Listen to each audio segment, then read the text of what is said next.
Estamos de volta com mais um episódio de Por Dentro da Internet.br e nós vamos conversar aqui sobre como a inteligência artificial altera a vida online.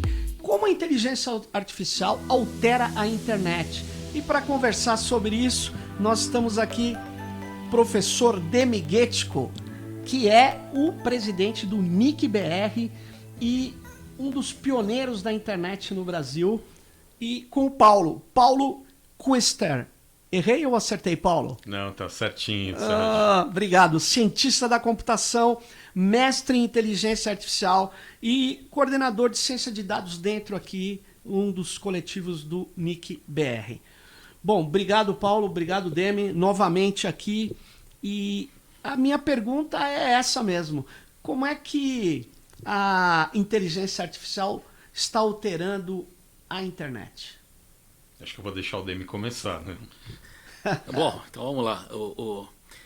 Bom, primeiro, inteligência artificial não é algo novo. Né? Deve ter uns 50 anos que isso aí é discutido, mais ou menos, aí, desde a época do Rosenblatt, parte de redes neuronais e coisas assim. Isso vem vindo e vai e volta. Tem até algumas teorias que existem invernos em IA, que depois desaparecem e voltam verões. Os invernos em IA são coisas bem conhecidas.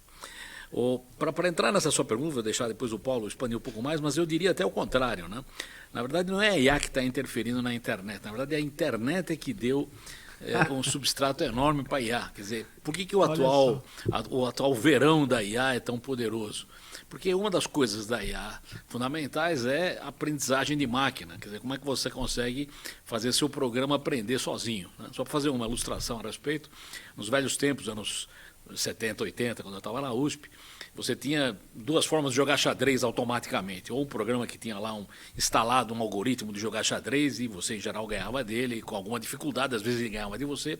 Ou tinha uma ideia, é o seguinte, põe um programa para que tenha as regras do xadrez, ele aprende sozinho, jogando contra si próprio, e daí você tenta jogar contra aquilo, e na verdade isso era uma vergonha, você ganhava todas, quer dizer, qualquer criança ganhava do programa que aprendia sozinho, porque na época aprender sozinho era muito devagar, você deixava o programa aprendendo sozinho um mês, e ele jogava mal para o chuchu. Quer dizer, com a internet e com o avanço, evidentemente, em CPUs e memórias e coisas desse tipo, se você deixar um programa com as regras e ele jogar umas 3, 4 horas, ele já ganha de um jogador médio. Hoje isso tem exemplos práticos na rede. Então, digamos, o crescimento da capacidade de processamento e armazenamento é enorme, associado ao fato de que esse programa pode aprender coisas para uma base de dados monumental, que é a internet, gera algo que tem que ser visto como bom ou mal, ou neutro, não vamos entrar nessa discussão, mas sistemas que aprendem a partir do que leem na internet, com os vieses e com as coisas que estão na internet. Essa é uma grande discussão. Então a internet viabilizou uma volta com muita ênfase da inteligência artificial, junto, evidentemente, com a capacidade de processamento evoluída, com o armazenamento enorme e tal. Então esse é um conúndero, uma síndrome, que nós vamos ter que ver como lidaremos com ela. E aí, Paulo? Nós falar depois do Demi é meio complicado, né? Mas, de fato, assim, a inteligência artificial, como o Demi colocou, e mesmo as redes neurais, que acho que é um tema, um algoritmo da moda, ele já tem uma longa data, né? Então, a gente passou por um longo período onde a computação foi se desenvolvendo, a capacidade de processamento, a memória, e a gente foi se munindo a esses algoritmos com mais dados. Então, a partir daí, eu vou dar uma boa e uma má notícia. Infelizmente, provavelmente você na sua academia, que está consultando seu aplicativo para montar seu treino, você que está num parque correndo, escutando alguma coisa, você que está na sua empresa, você já usa um aplicativo, um sistema que provavelmente já tem um componente de IA. Então, hoje em dia, acho que boa parte dos sistemas, mesmo que isso seja opaco para o usuário, ou seja, ele não consiga enxergar diretamente, ele já tem um enriquecimento de dados dentro da empresa que provavelmente já utiliza algum componente de IA. A questão da IA é como se define a IA, o que é inteligência, e essa é a seara. Porque definir inteligência, nem os acadêmicos, nem a sociedade chegaram a um consenso. Então, existem muitas classes de IA. Existe a IA fraca, aquela restrita, que todos os algoritmos, desde os mais simples que a gente usa hoje em dia, sejam assistentes virtuais como a Siri, Alexa, etc., seja carro autônomo, seja o sistema que hoje em dia todo mundo está comentando do OpenGPT, Sim. eles são da IA fraca, por incrível que pareça. Por quê? Ela se dedica a especializar determinado tipo de análise. Reconhecimento facial, reconhecimento de fala, geração de texto, modelos preditivos. Tudo isso ainda está dentro do escopo da IA restrita. E a IA super IA? Ou a IA geral antes? A IA geral antes é a intermediária. Assim, quando em algum ponto a IA for capaz de lidar com uma ampla gama de problemas, assim como o ser humano é capaz, ou seja, de chegar potencialmente à capacidade que o ser humano tem. E não é de acumular informação, mas é de correlacionar e trabalhar isso de forma cognitiva. Aí sim a gente vai chegar à IA geral. E a super IA é a musa da distopia da cinematográfica. É aquela que vai dominar o mundo entrando no seu celular, é isso? Provavelmente, é aquela que vai dominar o mundo, onde tem diversos filmes apocalípticos que a gente já passou, seja Matrix, Exterminador do Futuro e outros que vêm que a IA suplanta o humano e o humano se torna descartável, desnecessário.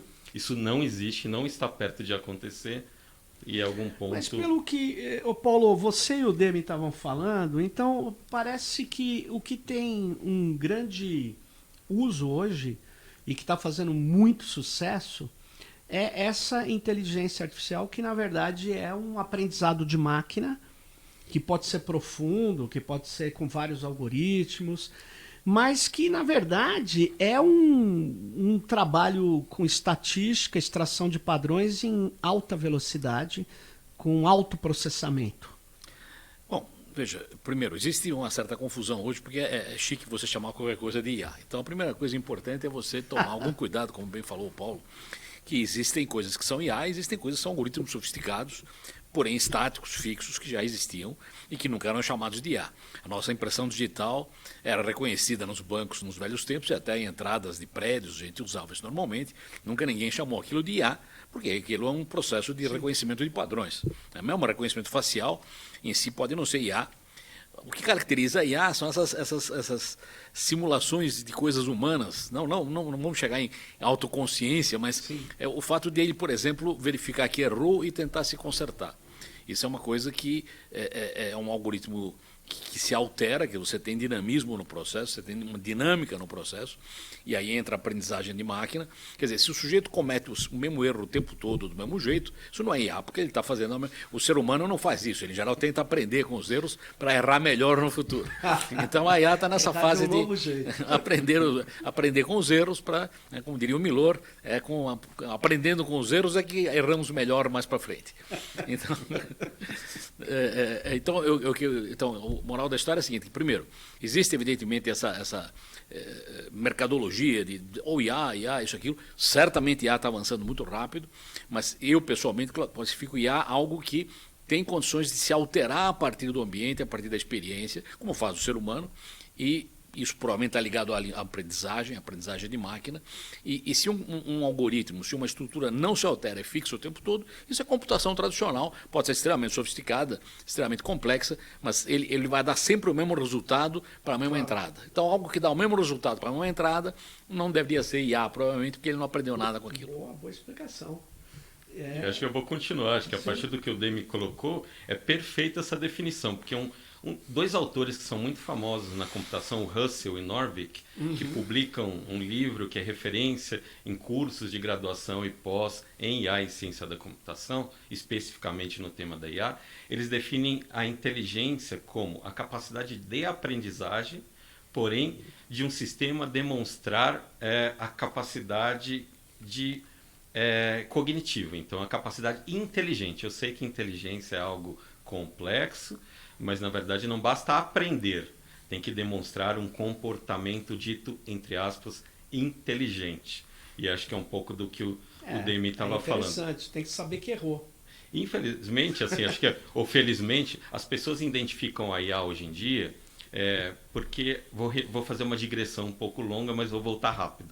Lá atrás, na Grécia Antiga, quando a gente tinha os filósofos, Sócrates, Sim. Platão, etc., eles não identificavam a escrita como algo que pudesse transmitir o conhecimento de forma devida. Porque a fala é algo vivo, é algo que você consegue dialogar. A escrita é um processo para eles estático, né?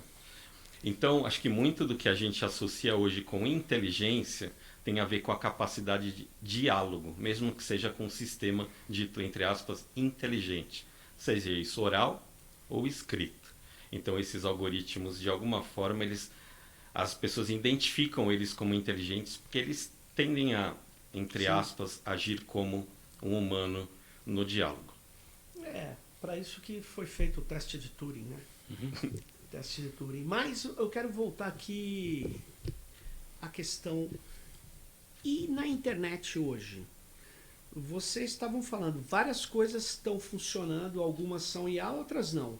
Mas estão sendo enquadradas como IA. Quando um cara pega o Waze, usa ali, ele está se locomovendo com, aí sim, com provavelmente quem está fazendo os roteiros ali, juntando aquelas várias informações, é um conjunto de algoritmos, não sei nem se é um único, um sistema algorítmico que utiliza provavelmente aprendizado de máquina, rede neural e tal.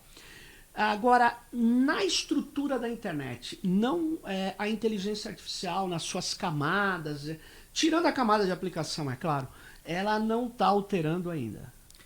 Eu não sei, eu acho que isso aí é uma coisa bem interessante aí, porque, por exemplo, se você pegar o GPT aí, tão citado aqui, Sim. Ele na verdade é uma versão, pelo menos por um dos aspectos, uma versão sofisticada de um buscador. Ele é um buscador que introduz coisas adicionais, toma uma posição, tem até quase uma autoconsciência ao conversar com você sobre as buscas. Então, o que você acha do não sei do quê? Evidente que ele vai procurar isso na rede, parte das coisas ele já mapeou, outras coisas ele vai mapear. Então, em vez de você dizer simplesmente encontre, digamos, textos que têm essa palavra, você coloca isso em forma de ideia e a resposta dele é nessa região. Então, existe até uma discussão aí se isso não vai desbancar, né, os mecanismos de busca tradicionais, porque ninguém vai procurar uma palavra, você já pode procurar uma frase, um conceito, que não precisa estar ligado literalmente naquela palavra. Mas só para pegar o que falou o Paulo, e eu acho que esse é um assunto muito interessante, eu não tenho a menor ideia para onde a coisa vai, mas a forma da gente pensar tem evoluído. De fato, Sócrates disse que a escrita era um retrocesso, porque nós iríamos perder a capacidade de memorização. Tanto que tinha gente que na época sabia não só recitar a Odisseia completamente, como recitá-la de trás para frente. Isso estava memorizado na cabeça das pessoas. Com a escrita, você não precisa mais lembrar disso. E para pegar o seu exemplo do Waze, hoje tem cara que não tem a menor ideia como é que se anda na cidade se não tiver o Waze ligado. Eu sou da época do mapinha, tinha um mapinha no carro, dava uma olhada lá no mapinha, o guia de São Paulo, e achava os caminhos. Essa é uma coisa que talvez fosse, digamos, um talento inútil, porque hoje o Waze substituiu. Mas essa é uma pergunta muito complicada que eu não saberia responder. Qual é, digamos, o limite dos talentos inúteis, a partir do qual, se você os abandonar, você está, na verdade, emburrecendo? Isso é uma coisa que eu não saberia dizer. Mas certamente nós temos tantos auxílios hoje, você não precisa lembrar de receitas, você não precisa lembrar de caminhos, você em breve não precisa mais lembrar da sua agenda, talvez não precisa lembrar o nome dos parentes, nem a data dos aniversários. Quer dizer, tem uma hora que isso vai te deixar num estado de ociosidade mental, talvez. De novo, eu não sou especialista na área. Valeria a pena. Ademir, eu não sou especialista na área, mas eu deixei de decorar número de telefones. Pronto, olha aí. Isso diminui a minha, vamos dizer, destreza em memorizar, pelo menos números. Isso talvez esteja acontecendo com mais pessoas com outras coisas, né? O que você acha, Paulo? Eu acho que cabe uma reflexão quando você deve ou não incorporar uma nova tecnologia, um aplicativo para uso. Por exemplo, utilizar o Waze é lógico que ele simplifica o seu caminho, minimiza o tempo, entre aspas, perdido. Mas a experiência de enxergar o caminho, ela é importante. Então, há momentos onde você só quer se deslocar dentro da cidade e logo chegar para uma reunião, e há momentos que, de repente, você precisa viajar e onde olhar o horizonte, onde enxergar, ou se perder mesmo, não é se perder, é uma experiência nova. Então, acho que isso vale para o Waze, vale para outros tipos de aplicativo. Reflita sobre qual o benefício da tecnologia. Não importa o quão moderna ela seja, não importa o que todo mundo esteja usando. Acho que é importante refletir Mas, sobre por isso. exemplo, eu estava conversando antes, num desses programas que a gente gravou com o Milton. Você estava falando de roteadores. Será que nós não podemos ter uma aplicação de inteligência artificial em roteadores que diminua ou melhore as rotas, como o Waze melhorou as rotas numa cidade? Vocês acham isso completamente bobo? Não, acho que qual é o risco disso novamente? Veja, nós defendemos no Decálogo e no Marco Civil a neutralidade de rede. Sim. Um roteador desse tipo sofisticado talvez deixasse de ser neutro. Não tinha pensado nisso. Hein? O roteador original, quando foi pensado, a única função dele era despachar pacotes a partir do endereço que estava neles, não entrar no mérito de mais nada. Né? Com a capacidade adicional de CPU e tudo mais que tem nele, ele pode fazer coisas mais sofisticadas, dar uma olhadinha naquilo, etc. Se você adicionar isso, inteligência artificial, você pode ter um roteador que vai dizer, não, para você esse lugar é péssimo, eu não vou nem te mandar para lá, porque eu já vi lá, é ruim para chuchu. Ele tem um aprendizado. Isso é um problema sério. E só para pegar o gancho do Paulo e seguir em frente, quer dizer, o Waze de fato nos ajuda e a gente usa, eu particularmente não uso, mas o pessoal usa de monte, minha mulher usa o tempo todo. A pergunta é o seguinte, se você extrapola isso para a área jurídica, por exemplo, será que não é necessário advogados para decidir um caso? Basta pegar a IA em todos os casos históricos, eles têm capacidade de examinar toda a literatura na área e dizer, não, pelo que tudo já foi visto aqui, nem precisa perder tempo, o cara é culpado ou o cara é inocente. Quer dizer, esse é um limite que nós não estamos muito longe dele. E eu teria muito medo desse negócio aí. Eu acho, mas conversando com alguns juízes, eles no Brasil ainda têm essa ideia de não usar para sentenças, né? Estão usando para unificar projetos, tal, mas você sabe, quando começa a usar, a coisa é difícil. E, aliás, eu já trago uma questão aqui, olha, uma questão que é muito importante hoje. Você acha que dá para usar, por exemplo, uma rede neural para decidir coisas sobre a vida das pessoas, sobre quem vai ganhar um benefício ou vai perder um benefício, quem vai ter uma pena de 10 ou de 20 anos? Você acha que dá para usar um algoritmo que não é explicável, a sua operação não faz sentido explicar, porque ele cria camadas ocultas, como é notório? O que vocês acham? Eu vou dar um palpite inicial, vou deixar o Paulo explicar isso melhor aí, mas o palpite inicial é o seguinte: como esse negócio aí, a IA, recolhe dados que existem, ele vai tomar posições a partir do que ele colecionou de decisões humanas. Sim. Só que, estranhamente, a partir do momento que ele passa a colecionar isso e tomar decisões, talvez o ambiente de decisões humanas tenha congelado. Quer dizer, talvez nós tenhamos fechado isso numa bolha e não vai ter nada de novo humano vai ser adicionado aí. Então, a partir de um certo ponto, as adições vão ser as adições que a IA vai introduzir no processo, que não são mais o que o juiz X decidiu no passado e o sábio juiz Y decidiu então. Quer dizer, isso, na verdade, é um congelamento, uma cristalização de uma situação que pode cristalizar numa situação ruim. Você pode ter cristalizado no melhor dos mundos, mas é muito pouco provável que seja o melhor dos mundos. Então, eu acho que esse é um aspecto que também devia ser considerado. Na medida que você deixa de enriquecer o ambiente com os erros e os acertos humanos, você passa a auto-enriquecê-lo com o que a própria IA introduz e ela já leu tudo que existia. Interessante. Eu vou usar uma anedota para fazer um paralelo aqui com essa questão do humano e as máquinas. Eu costumava me reunir com um amigo médico, infelizmente ele já se foi, e a gente falava sobre a época da segurança do tráfego aéreo. E assim, ele me colocava que era muito seguro. Eu falei, Paulo, eu vou te explicar exatamente como funciona o sistema aéreo hoje em dia. Existe o avião e seus sistemas, o piloto e o cachorro. Eu falei assim, tudo bem, o avião, o sistema e o piloto eu entendi. Para que serve o cachorro? E ele me explicou. O cachorro serve para morder o piloto caso ele tente mexer no controle. Fazendo um paralelo com o que a gente está discutindo aqui, assim, dá a impressão que o ser humano, as máquinas avançaram tanto, os sistemas avançaram tanto, que a máquina é capaz de ter decisões melhores que o humano.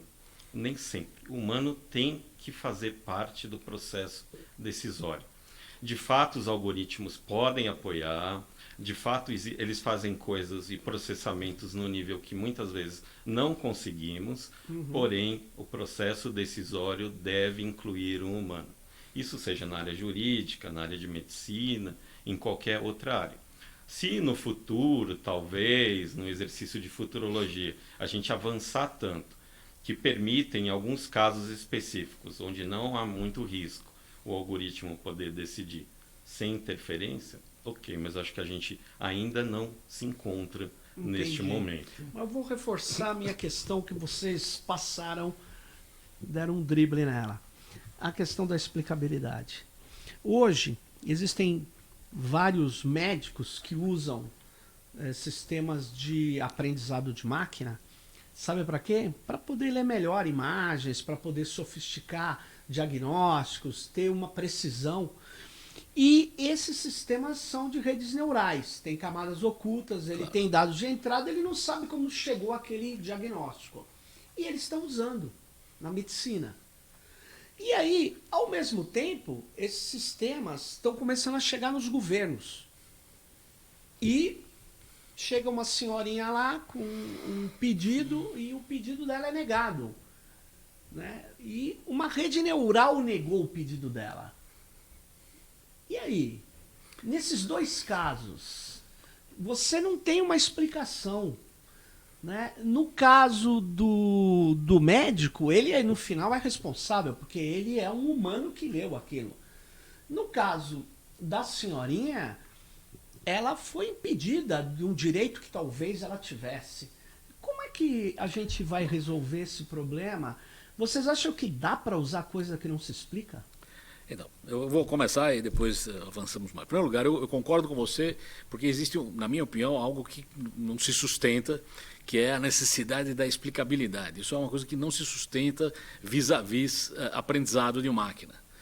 Ela aprende, e o que ela aprende, ela aprendeu. Quer dizer, a única explicação que tem é que ela aprendeu isso por conta própria. Se ela aprendeu bem ou mal, é difícil dizer. O exemplo que eu dei, até o negócio do jogador de xadrez, que nos velhos programas que tinham jogar xadrez fixos, dizia, não, esse programa tem um bug. Né? Quando você move o rei numa final, ele joga a dama no meio, e bloqueia com a dama, você come a dama, quer dizer, ele tem um bug óbvio, aí você sabe que tem um problema lá. O problema é que aprendeu a jogar sozinho e ganha de você, qual é a explicação? Não tem explicação. Se você soubesse qual era a explicação, você ganhava dele.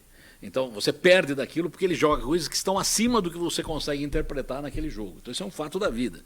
Quer dizer, certamente, em algumas atividades mecânicas ou não mecânicas, a máquina consegue ser muito mais eficiente do que a gente. E, especificamente em aprendizagem, você querer dizer o que explica aquela decisão é bobo. Né? Inclusive, tem vários casos clássicos aí na literatura de sistemas que chegaram a conclusões sem pé nem cabeça do ponto de vista humano, mas que estão embasadas na experiência que eles adquiriram dos dados que eles leram.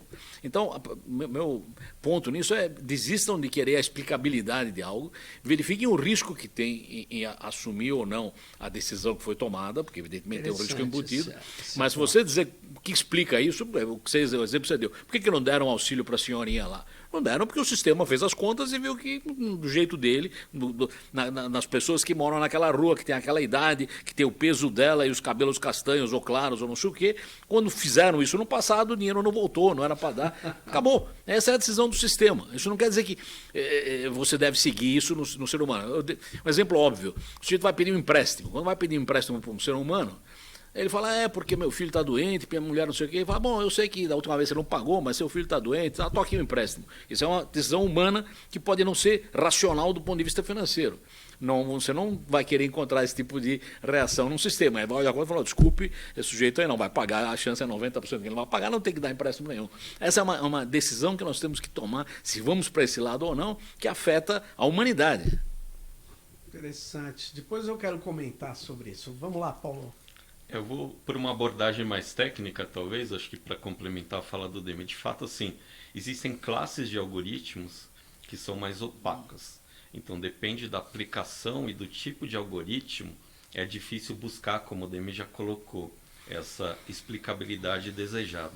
Especialmente em sistemas de processamento de linguagem natural, de processamento de imagens. Então, existe toda uma gama que necessita de algoritmos ultracomplexos e opacos, chamados de caixa preta, muitas vezes. Né? Sim. O setor público, em alguns casos específicos, fazendo uso de algoritmos, eu nem sei se eu vou chamar de IA isso, né? Isso. Algoritmos estatísticos, eles se valem de alguns processos também de aprendizagem, onde é possível, aí sim, talvez calibrar e verificar a importância das variáveis, seja isso visualmente, seja por processos estatísticos.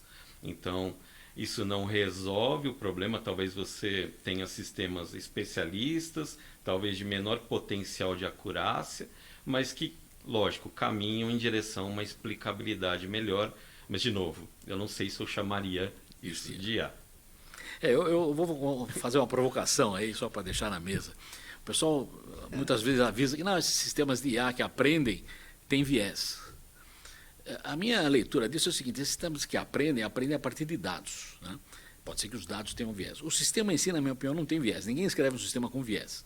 Ele pode ter sido enviesado pelo que leu, mas pode ser que seja importante introduzir um viés. Então, talvez a discussão não é se ele tem ou não viés. A discussão é ele deveria ter ou não deveria ter um viés. Talvez falte a ele o viés que nós gostaríamos que ele tivesse. Certamente, porque tratar... se você sabe que existem determinados vieses nos dados que você já prevê, você tem que introduzir no modelo, como ele vai aprender, um outro viés. Agora, o duro é calibrar tudo isso, né? E mesmo se os dados não têm viés, talvez seja socialmente importante introduzir um viés. Socialmente importante. E aí você vai ter que introduzir um viés. Agora, se você pega hoje, há um consenso mundial, vocês sabem melhor que eu, vocês leem os textos, todos os textos que tratam de IA, nem sempre trazem isso, mas se eles dialogam com uma certa área de humanas, vai estar lá a questão da ética. E na questão da ética vai aparecer transparência. E vai aparecer outra palavra, que eu volto, explicabilidade. E a terceira palavra, que se chama responsabilidade. E que todas juntas compõem o termo confiabilidade. Que interessa ao mercado, porque eles dizem, se as pessoas não confiarem na IA, ninguém vai usar a IA, mesmo não sendo IA. Eu não vou entrar no mérito disso. Eu vou falar de sistemas, seja de estatística automatizada, ou o que vocês quiserem nomear. Mas, eu vou deixar a velhinha de lado, vou falar agora de outra coisa. Se, veja bem, você... recebe uma pena de 10 anos no Poder Judiciário, o seu advogado pode contestá-la. Pode contestá-la. Esse cálculo aqui eu não aceito, assim assado. E aí o que o Demi falou entra num problema. Qual é? O advogado quer saber que tipo...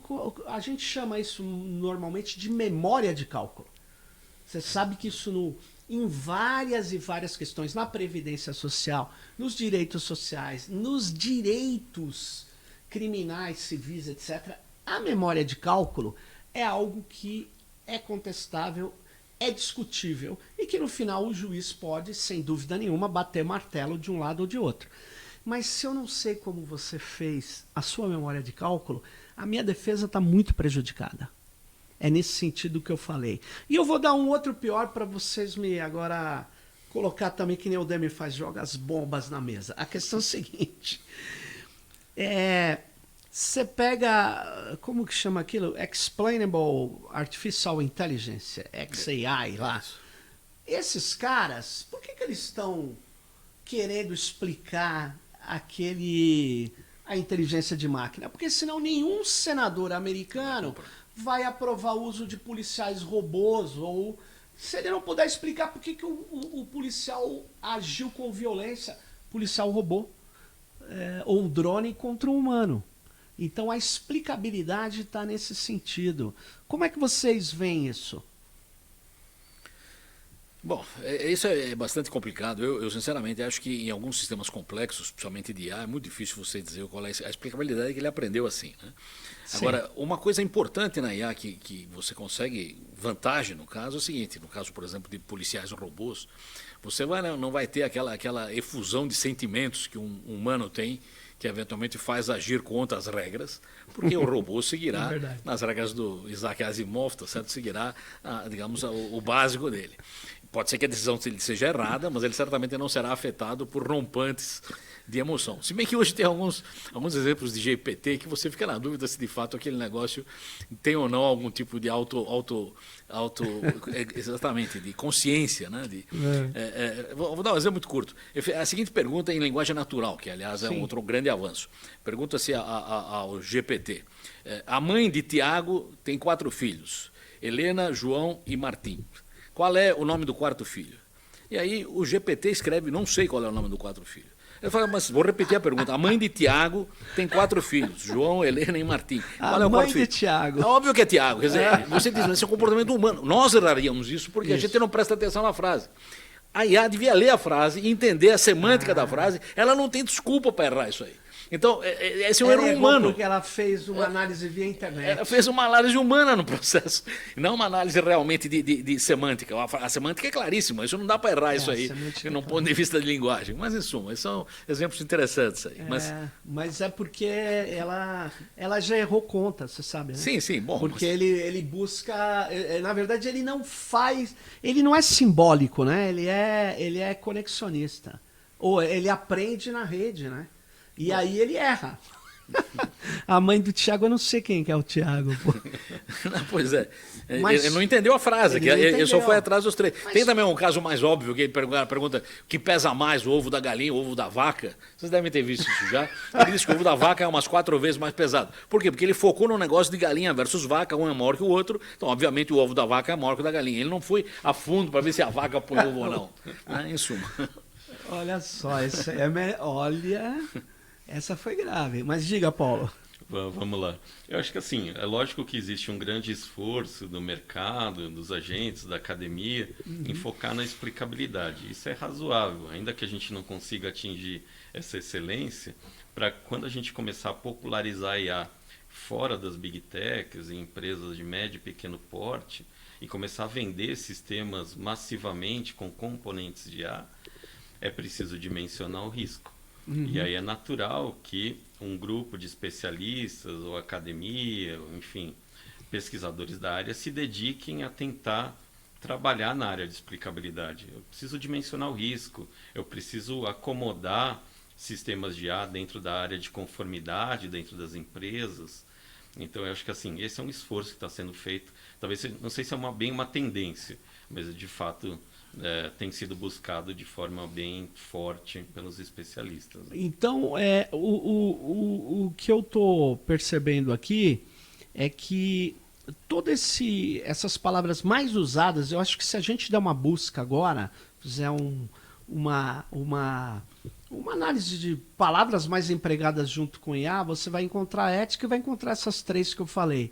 Mas elas não estão gerando um efeito prático hoje. Essa é a questão. Não estão gerando um efeito prático. Eu sou um pouco cético ainda em relação a isso. Veja a ética. Ética é uma coisa. Você vai.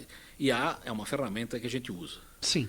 As ferramentas, em geral, não têm o conceito de ética embutido. Né? Você não tem uma serra elétrica ética que não serra árvores, mas serra madeira podre. Isso não tem muito sentido. Quer dizer, ético é o uso da ferramenta. Então, você tem uma ferramenta que pode ser poderosa ou extremamente, digamos, autoconsciente, ou seja lá o que for, mas a ética está envolvida no uso dela. Então é difícil você dizer, não, a IA não é ética. O que não é ético é o uso da IA e não a IA em si. Quer dizer, a IA dificilmente foi escrita para ser não ética. Pode ter sido. Existem casos em que você tenha, digamos, sistemas escritos, digamos, com tendências inadequadas. Sim. Mas a média de todo mundo que você conhece que desenvolve softwares e tudo mais, não existe nenhum viés antiético colocado lá obrigatoriamente. Pode ser que ele aprendeu vieses errados a partir dos dados, mas isso não está na programação, você pode consertando os dados.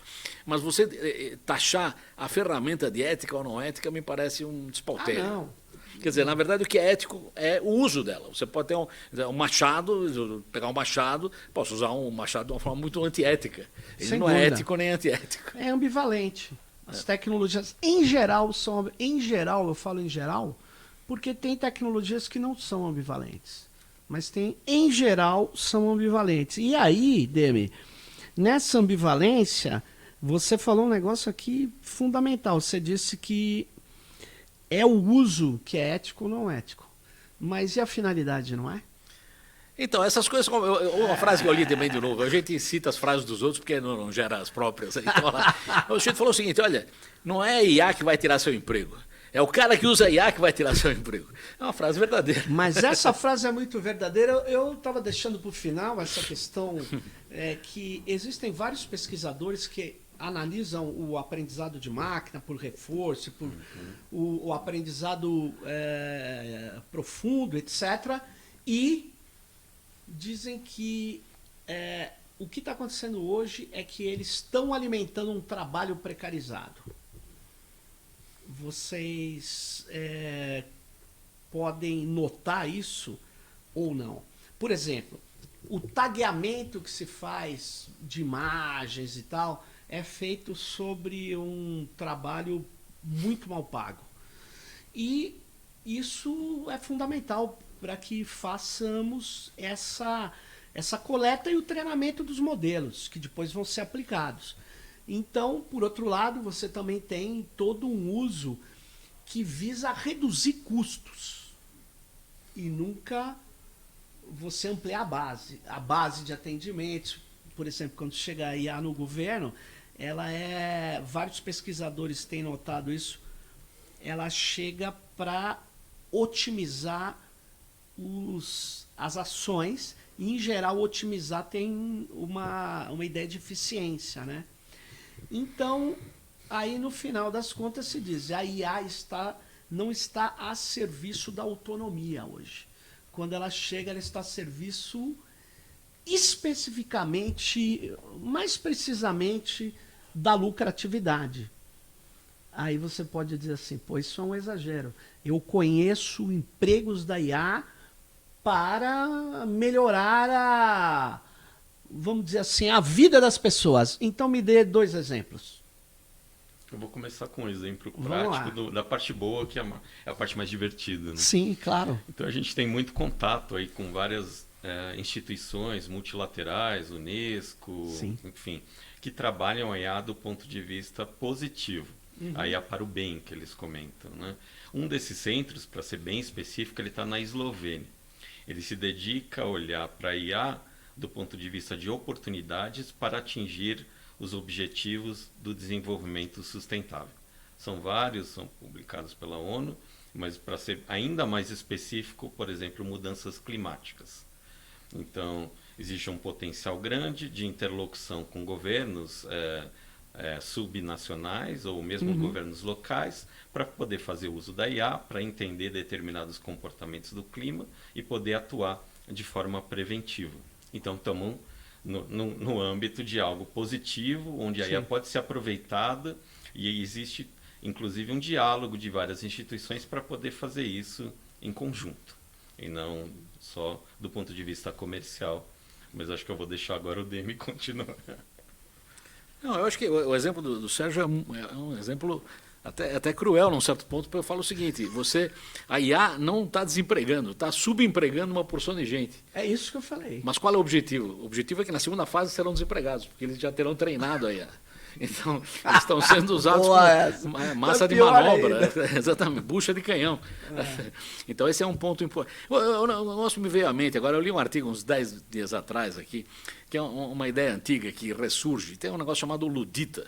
Sim. Os luditas apareceram nos velhos tempos contra a automação da agricultura, etc. E tal. Saiu um texto, acho que no New York Times, o Estadão traduziu, botou em mídia aí, na coisa dos jovens luditas, que eles abrem mão de usar o telefone, não sei o quê, se reúnem e leem livros e tal. Existe uma reação humana a coisas quando eles vão além num certo ponto. Eu acho que, evidentemente, a tecnologia é fundamental, hoje ninguém vive sem ela, e eu sou da área da tecnologia. Mas precisa lembrar que tem certas horas que você pode estar pisando no calo de alguns fatores humanos muito profundos, que podem, de alguma forma, reviver. Quer dizer, ninguém falava de luditas há uns 30 anos atrás, é uma coisa 100 anos atrás.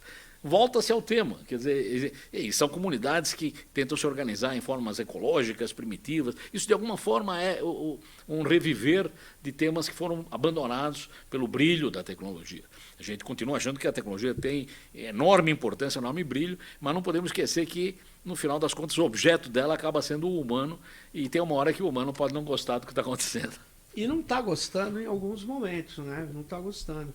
Apesar que, mesmo para aplicar esse exemplo, Paulo, que você deu da sustentabilidade, ele depende de decisões, né, humanas, né? Porque você pode usar o sistema de inteligência artificial mesmo, algoritmos sofisticados para ver desmatamento, para melhorar as imagens dos satélites, para interferir mais rapidamente quando os rios estão mais poluídos, enfim, para várias coisas. Por outro lado, o que eu insisto nisso, o que está sendo usado hoje mesmo, é para acelerar, por exemplo, o melhor trajeto de um Uber facilita. Eu sou comprador, eu quero um sanduíche na hora, tal. Agora, dentro do processo daquele aplicativo, dos meninos que estão trabalhando, pegando bicicleta, moto, aquilo ali é um negócio desumano. Não tem nada a ver com o algoritmo, mas tem a ver com uma certa regulação do uso daquele algoritmo. E aí vem o tema da regulação. Você acha que tem alguma área, ou em geral, a IA, a inteligência artificial, ou o machine learning, o deep learning, ele precisa já começar a ser regulado? Bom, eu vou começar para depois aprofundar mais aí, então, Paulo. Veja, eu tenho medo de regulações a priorísticas, quer dizer, regulações antes que você saiba exatamente do que você vai tentar regular. E eu acho que nós temos um excelente cabedal que às vezes é esquecido do que já existe de regulação em termos de direitos humanos, direitos individuais, privacidade, o diabo a quatro. Então, o primeiro ponto é o seguinte: há algo disso que não é aplicável à IA? Se há algo que não é aplicável, nós temos que aumentar a cobertura e criar as novas formas que apliquem na inteligência. Tá. Então, a primeira abordagem é o seguinte: se isso afetou a sua privacidade, pega a lei de privacidade e cai em cima deles. Se isso afetou a sua liberdade de andar na cidade, tem algo que vai no mesmo sentido. Agora, existem, digamos, fronteiras tecnológicas, por exemplo, pesquisa genética. Pesquisa genética tem limites éticos que você não deve avançar, porque você vai produzir uma monstruosidade genérica, pode não ser uma boa ideia, que você pode chegar numa situação que você não tem controle do que você produziu. Não acredito que seja o caso da IA ainda, mas certamente é um limite que você tem que colocar na sua mente, quer dizer, até que ponto a pesquisa chega numa situação de risco tal que, se avançar além daquilo, você não tem mais a chave de desliga, né? Como no caso como é que é, 2001, uma Odisseia no Espaço. Sim. Por sorte, o cara conseguiu desligar o computador. O HAL, se você não desligasse o HAL não deixaria, né, o sujeito continuar vivo lá, ele não queria deixar ele entrar na nave. Então, esse é um problema ético importante. Se você tem algum ponto em que existe uma ruptura previsível, você tem que impedir essa ruptura, como existe em outras áreas. Como falei, na área de engenharia genética, existem coisas que você não deve testar, existem coisas que não fazem parte dos testes normais. É claro que a regra que na ciência tudo pode é verdadeira com esses limites. Então, para antecipar, eu não sou fã de uma regulação intensa antes da hora, porque isso parece algo mais demagógico do que real. Você tem uma cambada de leis que podem ser usadas desde já, que protegem muito bem o indivíduo. Se há algo novo que não está coberto por nada, temos que nos debruçar quanto a isso. Então, na verdade, você me lembrou os princípios que os ambientalistas usam muito, que é o de precaução. Você acabou de fazer uma intervenção aqui, me falando da precaução. Se eu sei que pode ter uma coisa ali que não tem volta, eu veto muitas vezes, não é nem... não é eticamente razoável testar isso. Então você não consegue ver hoje na IA esse horizonte.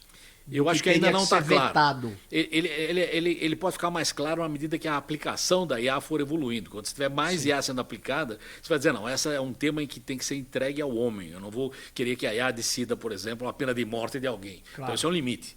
Não vamos chegar nisso. Então, quais são os limites que você deveria estabelecer? Entendi. Eu acho que talvez nós estejamos ainda muito perto deles, mas eu não descarto.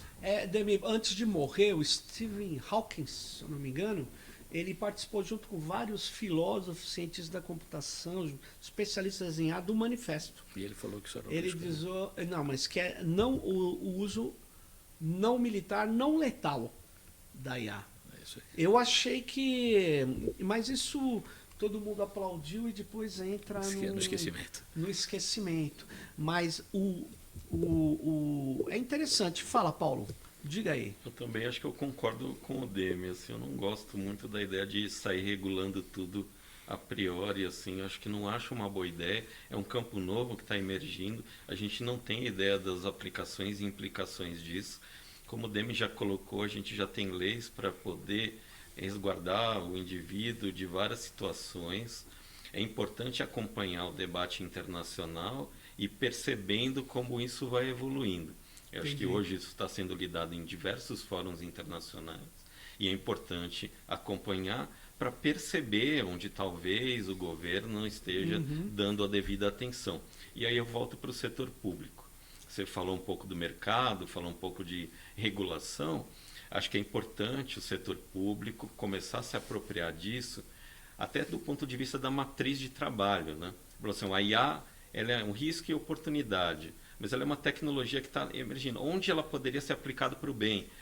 A matriz de trabalho está concebida dessa maneira. Ela vai se transformar para onde? Já é bom começar a se preparar. A questão da regulação tem a questão dos dados. O problema é IA, os dados que estão sendo imputados nela. Então, eu acho que assim, é uma questão de privacidade, como o Demi colocou.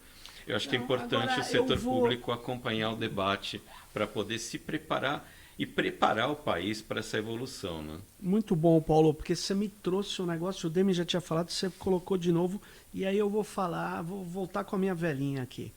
O seguinte, mas eu não vou falar de IA, eu vou falar de algoritmo. Porque tem algoritmo que não é de IA.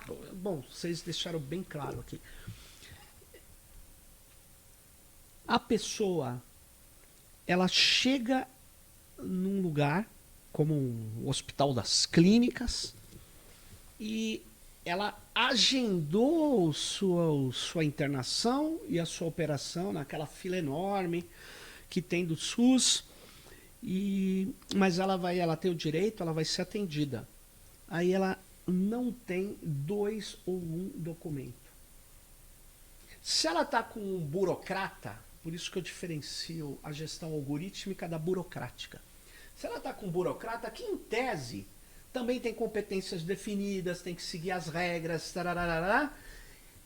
Esse burocrata, sinceramente, muito dificilmente ele não vai fazer valer o direito dela à internação à operação, porque ela não trouxe 2 documentos. O sistema algorítmico vai impedi-la. Exceto se ele for programado ou se ele for levado por um reforço no aprendizado dele a corrigir esse erro. Entenda, então. Eu estou dizendo o seguinte, isso requer uma regulação. Em que sentido? Como os ambientalistas fizeram. Demi, veja bem, o Paulo, os ambientalistas, o que eles fizeram? Eles falaram, tem os riscos, o princípio do risco e da precaução, então, na hora que você vai fazer uma coisa, você tem um relatório de impacto ambiental. É óbvio que você não está impedindo o cara de fazer nada, mas tem que falar que risco tem essa aplicação. Nesse sentido, vocês não acham que é viável isso? Então, eu entendo o seguinte, que risco tem não atender a velhinha? Esse é o risco que tem que ser levado em conta. Quer dizer, o sistema decidiu que não é para atender. Essa decisão envolve um risco. Esse risco pode ser tal que você tem que rever a decisão. Esse é um ponto importante. E só aproveitar e descaminhar um pouco isso, acho que também esse é um risco que nós humanos corremos de alguma forma, talvez devido ao nosso comodismo, em parte, e a nossa busca por conforto, em que a gente delega coisas. Quer dizer, a própria concentração que surgiu na internet vem digamos, da busca de conforto humano, que eu, ao invés de ficar procurando coisas aí, eu estou num jardim morado e me entregam tudo de bandeja.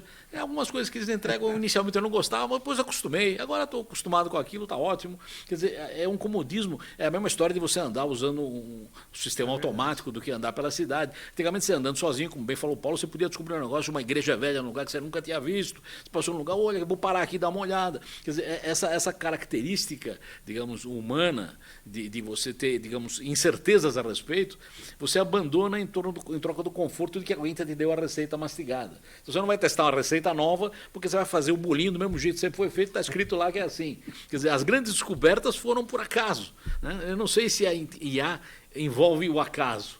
Acho que, a priori, é mais difícil imaginar que ela tenha um acaso. Envolve, Paulo, o acaso? Essa pergunta é um pouco difícil, mas acho que eu vou voltar à primeira que o Demi tentou responder. É assim, e voltando de novo à anedota do avião, né? Eu acho que assim, o humano, para o bem ou para o mal, ele faz parte de um processo e ele faz avaliações que hoje a IA não tem condições. Então, de novo, o humano no poder decisório de determinada situação, ele consegue avaliar a situação com mais cuidado e consegue ter uma flexibilidade, de repente, para tomar a decisão de uma maneira mais humana. A IA, ela vai se popularizar, vai ser aplicada. Eu acho que a gente tem que tomar cuidado, a abordagem de risco é importante para avaliar qual é a aplicação da IA, que risco ela vai oferecer naquela determinada situação, para que aí sim você determine se o humano deve estar presente nesse processo decisório, porque se envolver risco de vida ou algum outro tipo de risco que coloque o humano em situação, por exemplo, de negar determinado auxílio, Sim. ou negar determinado benefício, ou cerceamento do direito de ir e vir, acho que hoje em dia a gente entende que o humano tem que estar presente nesse processo. A IA é um apoio, pode ajudar, mas não a decisão. Muito bom, muito bom. E daqui para frente, vocês estão vendo algum projeto super inovador na IA, na internet? Tirando o GPT, o Demi, o pessoal diz que vai substituir. Você chegou a falar mecanismo de busca? Eu acho que não. Acho que não. Mas achar não quer dizer nada, né? Mas por quê? Porque ele trabalha com uma certa... No estágio que ele está hoje, ele trabalha com uma certa reunião aí de textos, de elementos, que ele vai te extrair um padrão com base na linguagem natural. Eu acho que ele é sofisticado em semântica. A semântica dele é altamente sofisticada, mas a base de dados, que é a internet, que é gigantesca, até não sei como ele está raspando isso, não sei, mas enfim, a pergunta não é essa. A pergunta é: o que tá no futuro imediato para vocês?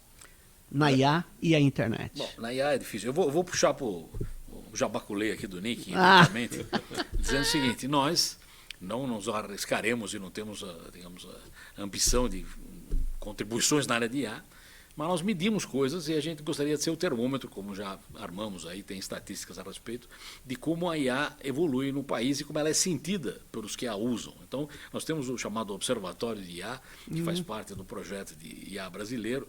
A nossa função simplesmente é medir a temperatura e ver quem já está usando, qual foi, digamos, a sensação de quem está usando para a saúde, está usando para o direito, está usando para a educação, está usando para onde, né? Como é que isso está sendo visto pelo quem está usando.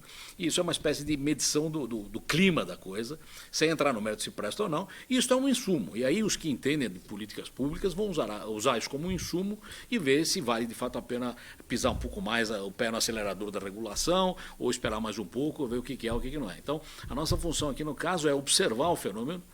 Se bem que, como alguém já falou, quando você observa o fenômeno, você atrapalha o fenômeno. Mas esse é um problema filosófico complicado. Ou interfere positivamente. Interfere. Bom, em suma, interfere. Você observar o fenômeno interfere no fenômeno. Mas essa é a única interferência que nós ousaremos fazer, que é observar o fenômeno e, a partir daí, ver como a coisa evolui. E aí eu passo para o Paulo, que faz parte desse grupo aqui no NIC, que observa o fenômeno. Bom, vou comentar um pouco, acho que vou pegar outra linha, diferente um pouco da do Demi. De fato, assim, tem sido muito popular o uso do GPT, porque é a IA generativa. E ela serve para texto, serve para imagens. Eu imagino, num futuro próximo, lógico que é um exercício de futurologia, e estou aqui para ser depois desmentido, né? Porque eu vou errar com certeza. Mas que tende a ser popularizado o uso dessa IA generativa para o mundo do entretenimento.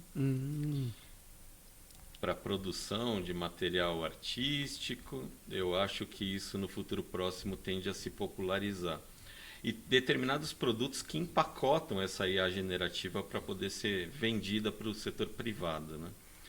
No outro campo, acho que da medicina, e acho que já tem sido bem utilizado, e a gente passou por uma pandemia nos últimos anos, os novos fármacos, o mapeamento genômico, etc., a IA pode ser bem aplicada para determinar ou enxergar padrões, ou enfim, aprender ou sugerir determinados fármacos novos.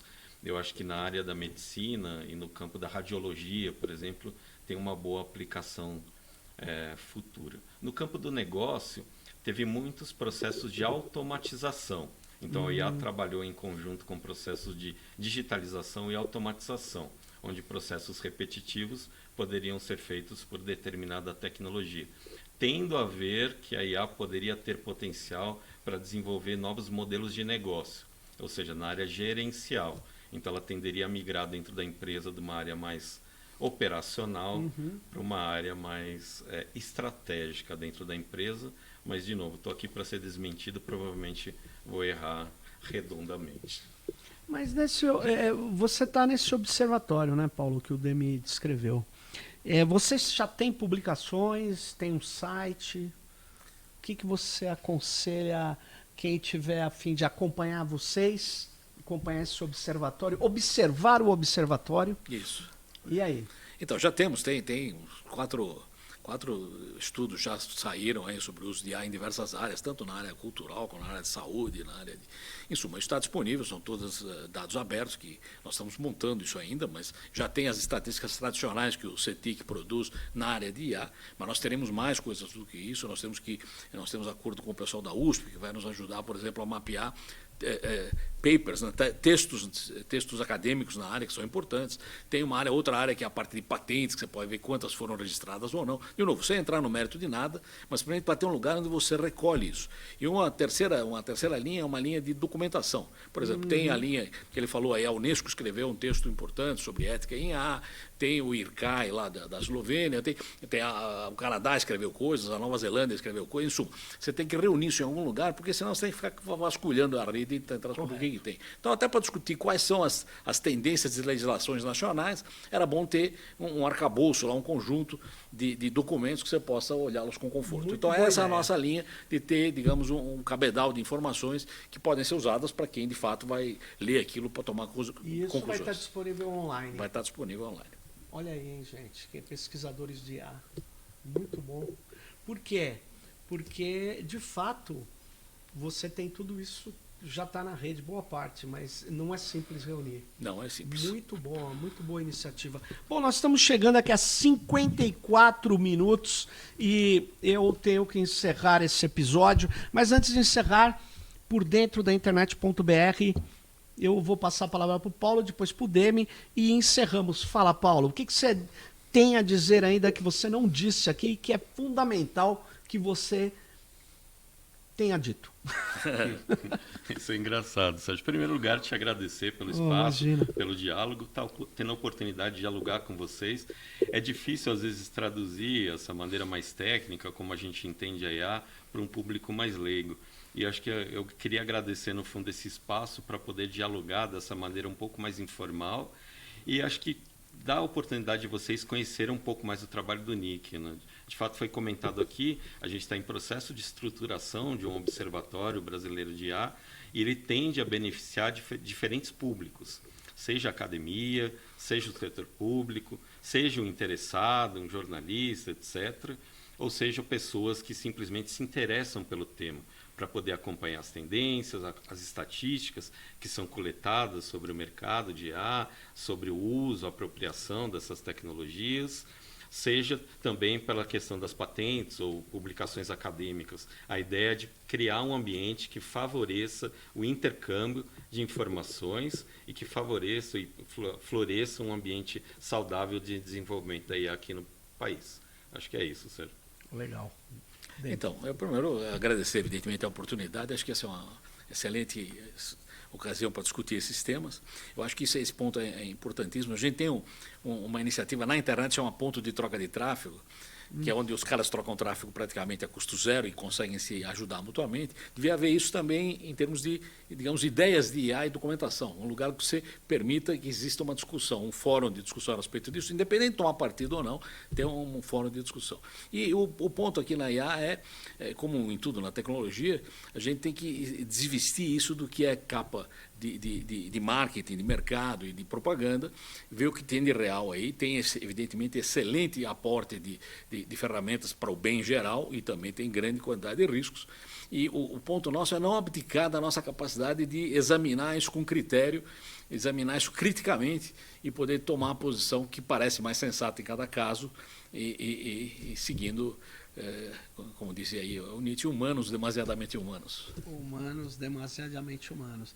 É isso aí. E como o Demi citou Nietzsche, eu vou citar Karl Marx. Nada que é humano me é estranho. Perfeito. Gostou? Então nem a inteligência artificial nós vamos debulhá-la, decodificá-la. Obrigado aí, Demi. Obrigado, Paulo. Espero que vocês tenham gostado e fiquem acompanhando, porque esse observatório, Demi, vai dar o que falar. Vai dar o que falar e vai ser um material fundamental para a gente avançar nas pesquisas sobre a inteligência artificial no Brasil. Valeu, gente. Até a próxima.